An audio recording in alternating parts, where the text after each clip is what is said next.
Életre való. Családi magazin.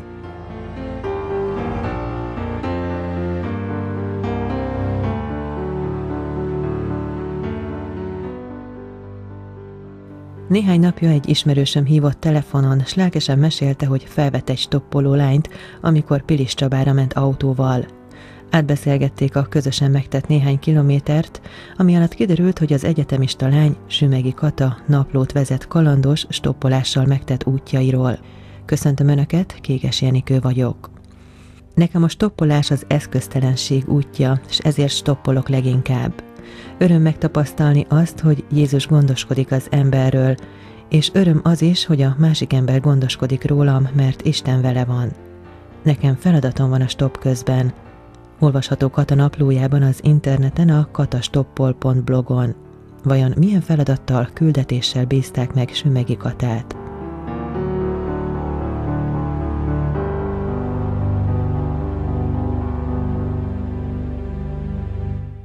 A megbeszélt időpontra most, amit mi egyeztettünk, stoppal jöttél? Nem, de amúgy máma reggel eszembe jutott, csak már egy kicsit késésben voltam, úgyhogy inkább most a buszt választottam, de nagyon lassú volt. Amikor útnak indulsz, és meg van határozva, hogy mikorra kell odaérned, és ugye általában stoppolsz, mi a biztosíték arra, hogy odaérsz arra az időpontra? Hát egyrészt szerintem a Jóisten látja, hogy hova szeretnék eljutni, tehát hogy ő segít ebben, hogy odaérjek, másrészt pedig az, hogy hát megfelelő időt hagyok rá. Ez reggel úgy szokott kinézni, hogy általában az egyetemen 8:30-kor van órám, oda lehet érni kevesebb idő alatt is, de a Budakesziről Pilis Csabára úgy szoktam menni, hogy 7 órakor indulok el a lakásból, és 7:20-kor érek ki a stoppos helyre, utána 10 perc múlva már a következő faluban vagyok, utána 10 percre már megint, és így körülbelül 8 órára érek oda, mivel 8:30-kor kezdődik az óra, így van egy fél óra, amiben még csúszhatok, de általában 8-ra oda szoktam érni. Szóval a lényeg az, hogy egyrészt, hogy bízni a gondviselésben, másik meg az, hogy megfelelő időt hagyni azért, meg nem nagyon megbeszélni időpontokat. Tehát Budakesziről még elérsz Pilis Csabára, az nem 30 kilométer, de ez nem úgy történik, hogy kiállsz, és akkor A pontból B pontba rögtön elvisznek, tehát a startvonaltól a célvonalig, hanem egyszerre többen vesznek föl. Igen, általában így szokott lenni. Ez a Pilis Csaba Budakeszi vagy Budakeszi-Pilis Csaba hossz, ez körülbelül 1 éve működik így, hogy stoppal járok. Eddig körülbelül olyan 5-6 ember vitt közvetlenül el, leginkább így faluról falura. Tehát az állomások az Telki, aztán Perbál, Tinnye és így Pilis Csaba. Emlékszel arra, hogy mikor stoppoltál legelőször? Igen, emlékszem, ez 2010. október, azt hiszem 15-én volt, akkor a barátnőmmel ketten mentünk Szegedre, és itt még nem volt semmilyen lelki vagy spirituális indítatása ennek, pusztán annyi, hogy egyetemisták vagyunk, vagy voltunk, és hát nem volt pénzünk.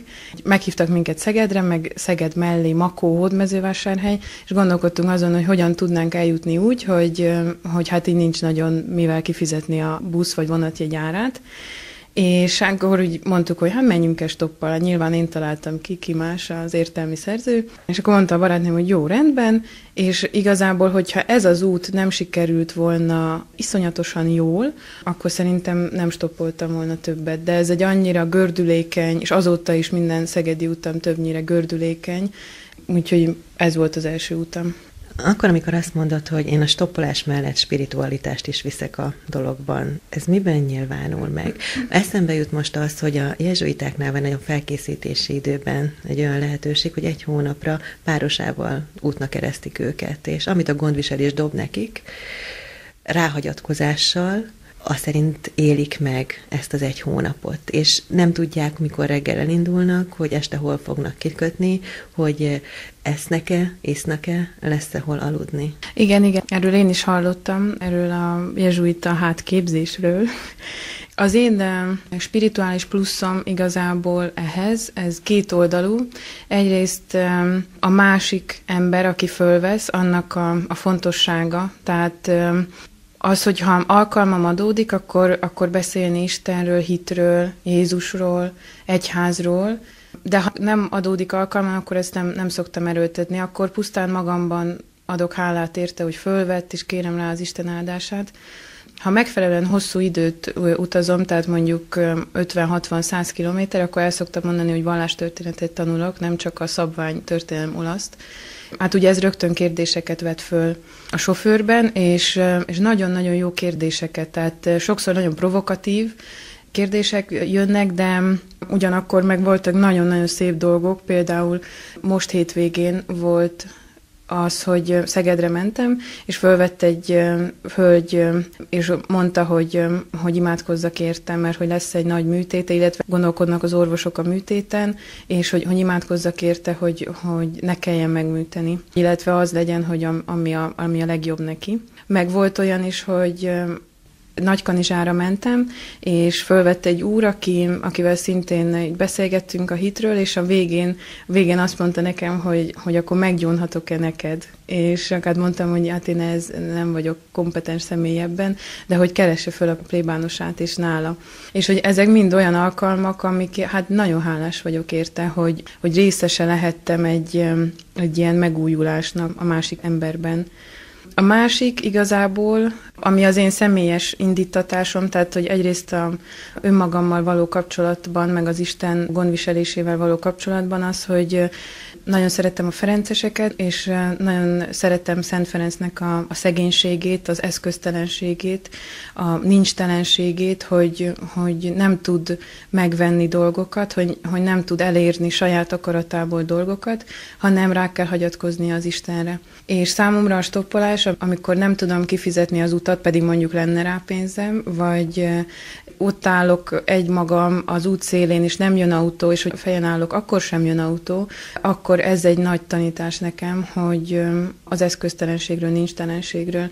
És amikor ebbe az én nyomoromba az Úristen mégis megszállni és küld egy autót, aki mondjuk esetleg pont oda megy, ahova én, akkor az számomra örömöt is, amúgy hát boldogságot is ad. Hogy nem vagyok egymagam, hanem van egy fölöttem álló lény, aki kormányozza az én életemet. És ezeket a tapasztalatokat aztán később a hétköznapi életembe is be tudom vinni, ami szintén egy pluszt ad. Ez valahol hasonlít a riporteri munkához. Abból gondolom, hogy van is, nekünk is csak egy nevünk és egy címünk van, és valakivel anyagot kell készíteni, hogy ezek a találkozások, mondjuk így, lehetőséget adnak arra, hogy belecsöppenjünk egymás életében, és hogy hagy-e mély nyomot a másik, vagy ez a kapcsolat, ez az ismeret, ez tovább folytatódik, az rajtunk múlik. Viszont eszembe jut az is, hogy hogy a te életedben szinte naponta csöppennek bele új emberek, ez valahol egy tükör is neked, nekünk, akik ilyen találkozásoknak vannak kitéve, hogy egyfajta önismeret is. Mi az, amit megtanultál magadról? 2 éve van ez az ilyen stoppos őrület, 1 éve van a blog. Elsődleges változás, hogy annyi emberrel találkozom, így az utak során, hogy szinte már nincs olyan téma, amihez legalább 2 szót ne tudnék hozzászólni, a vasútépítés mechanikájától kezdve az orvosi műszerekig, a fejfájás kutatóig, a nyelvvizsgákig, az erdőmérnöki, egyéni, nem tudom, problémákig. Tehát egy nagyon széles rálátásom lett így a világra. Tanultam türelmet leginkább, azt, hogy nem biztos, hogy amit én gondolok, az abszolút szent. Jobban megnyíltam a másik ember felé, a másik ember gondolatai felé, bár ezt szerintem a vallástörténet szaktanulása is okozta, vagy okozza folyamatosan. Ami küzdelmes ebben, és ami sokszor félelmem is, hogy meg ne botránkoztassak embereket. Mert látom azt, hogy beülök olyan helyekre, ahol mondjuk az illető nem vallásos, és ez úgy látszik is, vagy úgy kiderül, hogy nem hívő, vagy valami problémája van az egyházzal, meg minden, akkor én ott az egyházat képviselem. És hogy az a nehézség benne, hogy tudjak olyan szavakat mondani, ami nem megbotránkoztató, ami őt építi, ami nem valami negatívum, hanem tényleg építő.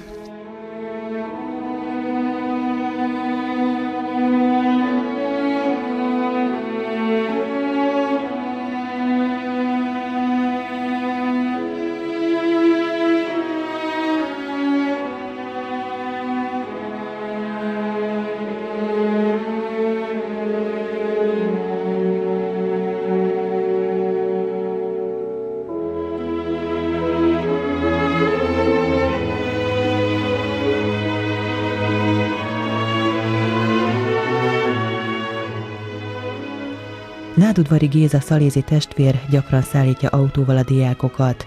Az út megkezdése előtt mindig elmondanak egy fohászt. Isten angyala, aki őrzön, vagy kinek engem Isten kegyelme ajánlott, világosíts, őriz, kormányozz és vezérelj engem. Amen. Ugye ez elsősorban az őrangyalunknak szól, aki hogy mindig velünk legyen, bármilyen útra megyünk. A másik, amit minden szalézi imádság végére a fohászt a segítő szűzanyának, hogy Szűz Mária keresztények segítsége, könyörög érettünk. Ugye, mivel a rendalapítónk Don Bosco a szegény fiatalokat gyűjtötte össze, akiknek nagyon sokuknak nem is volt földi édesanyja, vagy nem ismerték, és Don Bosco próbálta őket, ahogy Istenhez közelebb vinni, biztosítani őket arról is, hogy van egy égi édesanyánk, aki mindig velünk van minden úton, illetve főleg a földi úton, akihez bármikor lehet fordulni, hiszen ahogy egy jó édesanyához fordulunk, és nem utasít minket vissza, mennyivel inkább meghallgat minket az égi édesanyánk.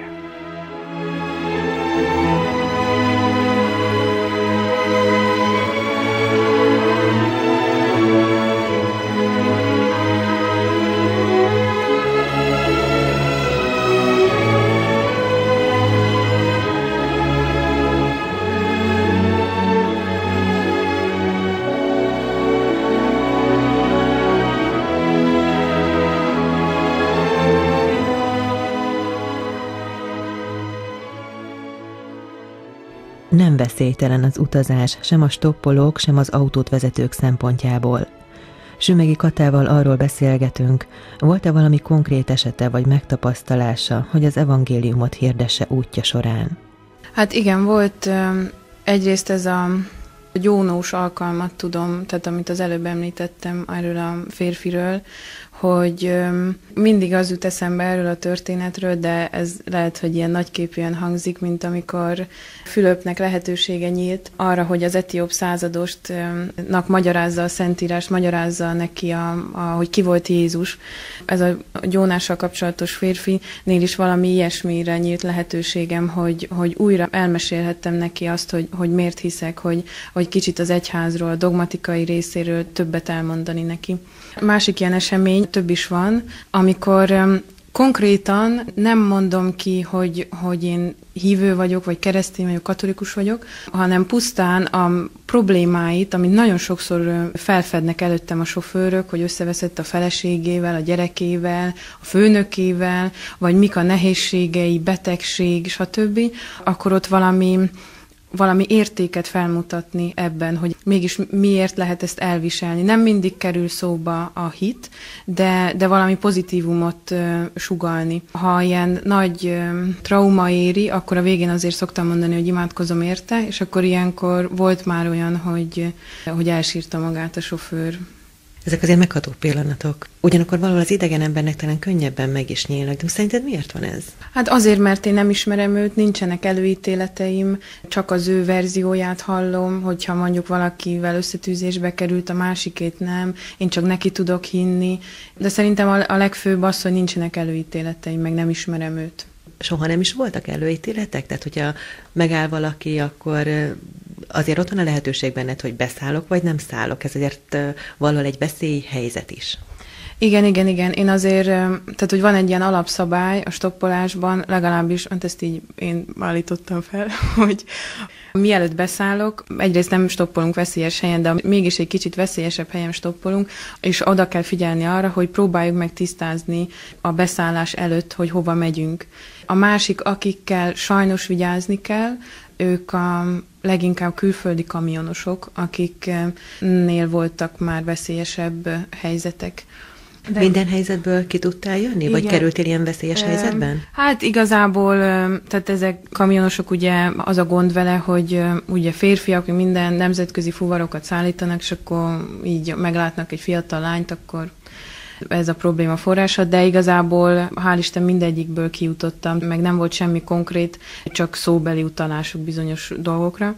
Mindig meg szoktam nézni azt, hogy kihez ülök be, de azért, hogy most akármilyen kisebbséghez tartozik, vagy szegény, vagy egy zsigulival jön egy bácsi, vagy ilyesmi, én attól függetlenül, ha szimpatikus, akkor mindig beülök hozzá. Van valami belső megérzésed? Igen, szokott lenni. Nagyon érdekes, hogy azok az autók, amikre úgy első ránézésre, tehát mondjuk jönnek messziről, még nem látom, hogy ki ül benn, hogy van, de azért a kezem már kim van oldalt, és így közelebb jönnek, akkor valahogy érzem azt, hogy na, ez nem fog megállni, és örülök is neki, mondjuk, ha nem túl szimpatikus, vagy meg van pakolva teljesen, vagy ilyesmi. Amikor én elnéztem a blogodra, egy fiatal stoppos lány, akkor nekem rögtön az a szó jutott eszembe, hogy bátor. Bátornak érzed magad? Igazából igen. Szerettem a bátorságomat kipróbálni, és a félelmeimet legyűrni. Hát már jó rég volt, egy olyan 5-6 éve, 2 éven keresztül jártunk a Teréz anya nővéreihez pár barátnőmmel szegényeknek ebédet osztani. Ott át kellett őket motozni, meg szondáztatni, meg ilyenek, és hát nekem így fóbiám volt előtte a szegényektől, hajléktalanoktól, de ennek kapcsán, vagy ebben a 2 évben teljesen megszűnt ez, és ezért nagyon hálás vagyok. És valahogy minden stoppolás, igen, egy ilyen bátorságpróba is. Fordított helyzetben te felvennél stopposokat? Hát igazából nem olyan régi a jogosítványom, és hát anyukám nem túlságosan örülne neki, de szívesen igen, fölvennék.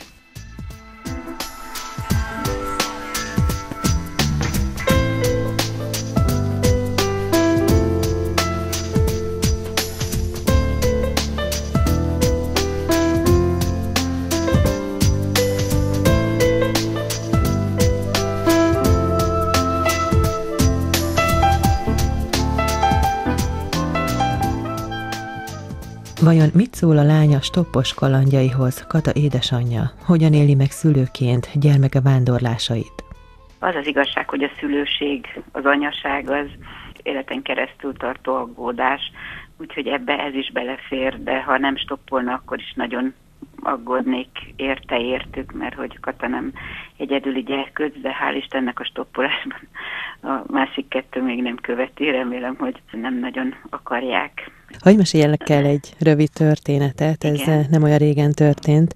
Az egyik ismerősöm 2 gyerekes családanya, 17 és 20 év közötti a 2 fiú, és elhatározták 2 barátjukkal, hogy elmennek Olaszországba 4 napra stoppal, csak azért, hogy a gondviselést ők megtapasztalhassák.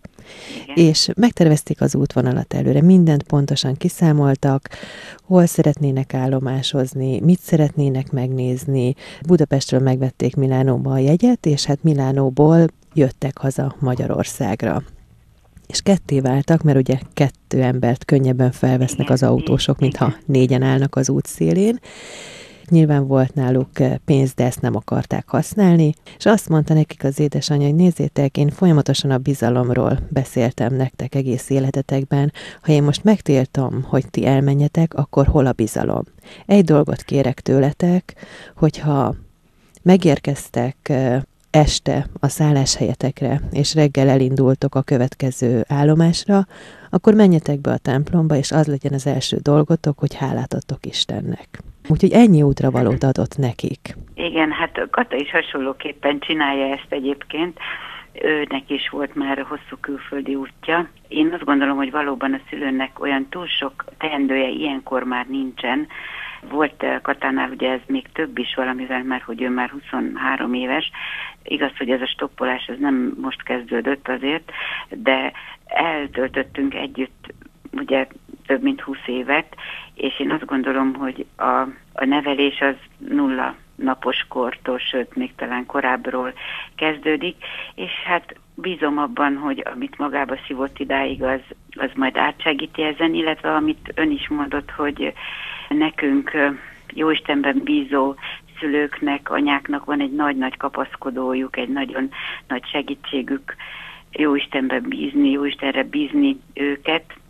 Igen, aggódás és ima, fohászkodás, folyamatosan ez az életünk. Valóban én is azt kértem tőle, amikor ilyen hosszabb utak vannak, hogy nagyon szeretnék róla tudni.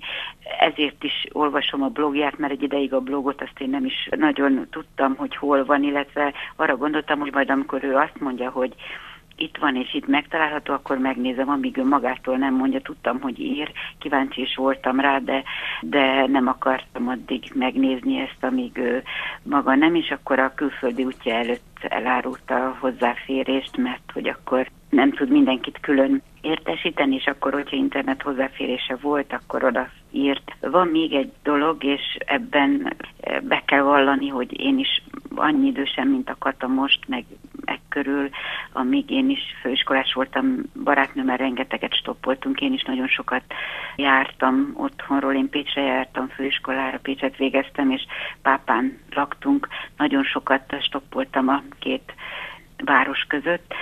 Erre emlékszem én erre az én ifjúkoromból, hogy egyrészt nagyon sok érdekes emberrel hozott össze a sors. Nyilván egy csomó olyannal is, aki felejthető volt, de rengeteg olyan volt, akire még most is emlékszem.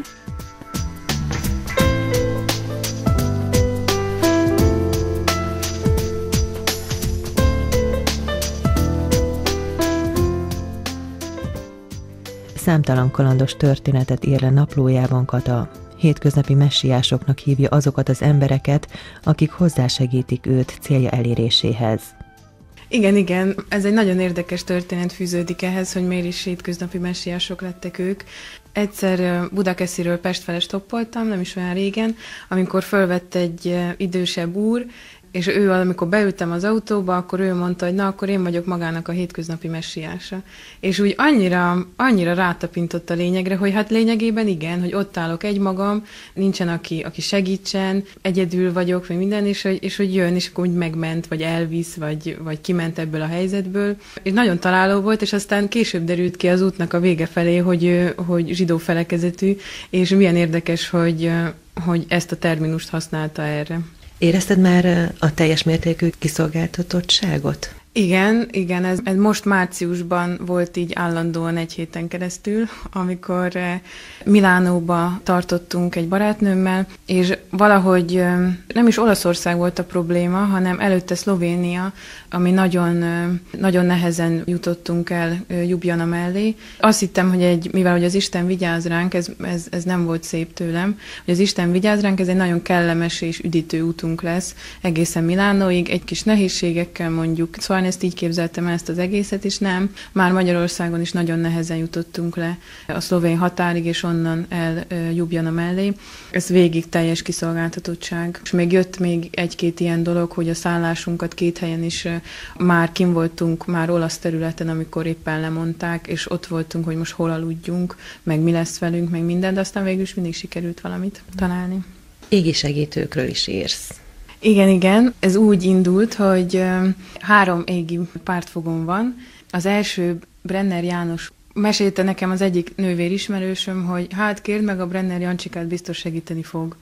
És akkor ez így maradt ennyiben, és aztán valahogy így még mellé társult az Emil atya, aki az érdi Regina Mundi ciszterci monostornak az alapító atya. Ha kettőjüket kérem, akkor ott mindig jön nagyon hamar autó. És hát nyilván mellettük a szűzanya, aki a legfontosabb pártfogóm így az utazásban, igazából nem telik el úgy egy 10 rózsafüzér, hogy amit magamban így elimádkozom, hogy ne jönne egy autó.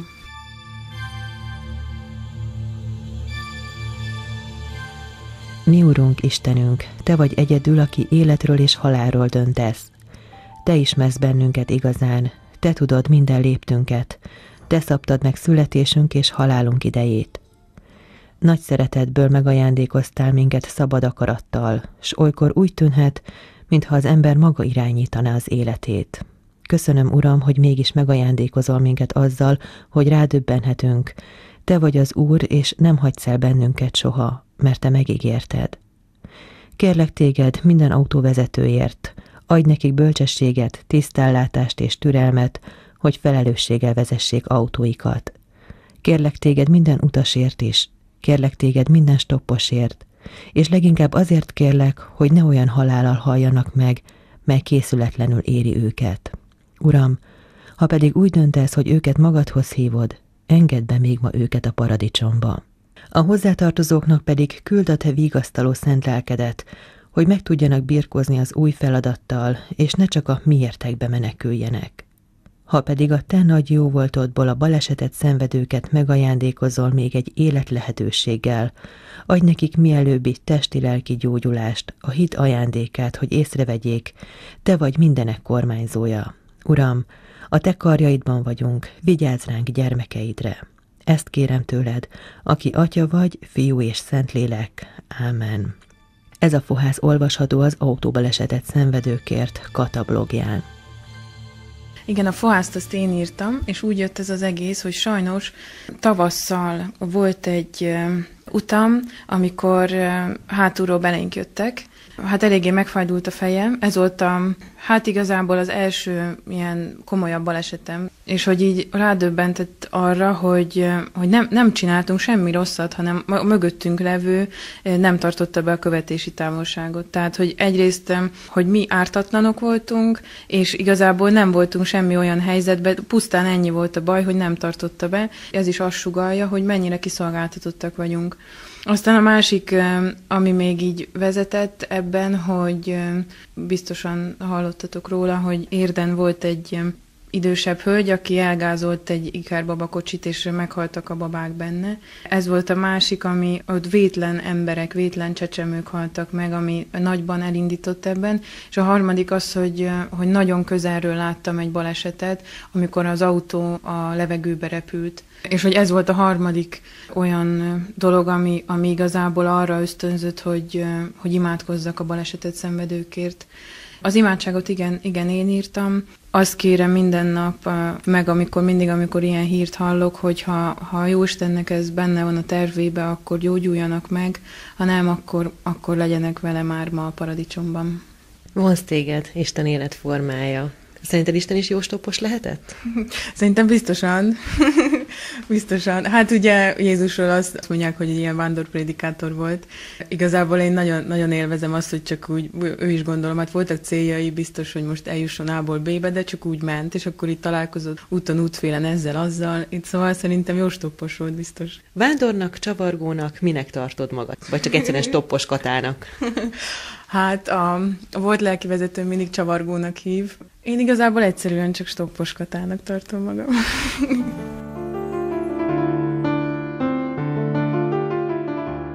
Bárhol, bárkivel, bármi megtörténhet. Nem veszélytelen az utazás, a kalandvágy, a határaink próbára tétele. Maga az élet egy nagy kaland, nem csak a stopposoknak, hanem mindannyiunk számára. Kata blogján Márai Sándortól idéz. Nem szabad egyedül utazni. A magányos utazó kényszermunkát végez. Csak bizalmas és tapintatos társaságban szabad utazni.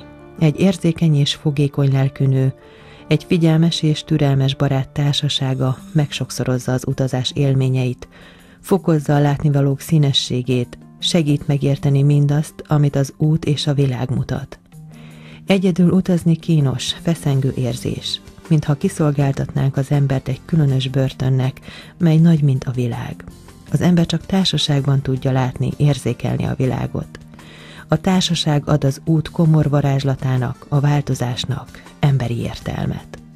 Ezzel a márai idézettel búcsúzom önöktől, a zenei szerkesztő Keceli Zsuzsa, a technikai munkatárs Honfi Anikó és Bixa Levente nevében is. A szerkesztő műsorvezetőt, Kékes Enikőt hallották.